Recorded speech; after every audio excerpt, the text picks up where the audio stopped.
Un gamin de 10 ans est tombé sous les coups de feu à Nîmes hier.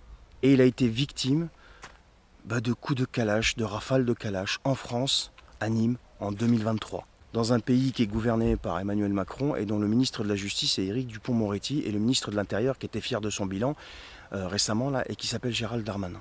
Ça, c'est la réalité. Alors, les pouvoirs publics, là, vous avez su réprimer les gilets jaunes. Vous savez réprimer toutes les manifestations dans lesquelles les gens réclament juste de meilleures conditions de vie, en fait. Vous avez su ne pas tenir compte de l'état de droit au moment du coco, où vous avez, mais alors transgressé, violé, appelez ça comme vous voulez, un bon nombre de traités, conventions, accords, constitutions, droits de l'homme, etc. Là, l'état de droit, ça ne vous dérangeait pas de le violer.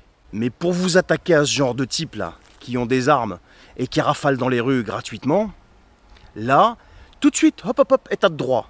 Non mais attendez les gars, il n'y a pas un problème là? Ça peut être l'enfant de n'importe qui, ça peut arriver à n'importe qui. Tu peux être là au mauvais endroit, au mauvais moment, et boum, t'y passes.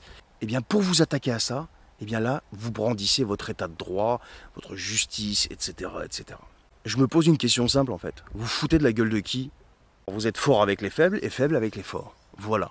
Et quand on a un ministre de l'Intérieur qui est fier de son bilan et que des drames arrivent tous les jours, et je parle même pas du nombre de coups de couteau qui sont distribués tous les jours, eh bien on commence à se poser la question de la complicité de tout ça. Et encore une fois, heureusement qu'on a évité le racisme, le fascisme, la xénophobie, je sais pas quoi, machin, retour de la bête immonde, parce que sinon on vivrait un enfer.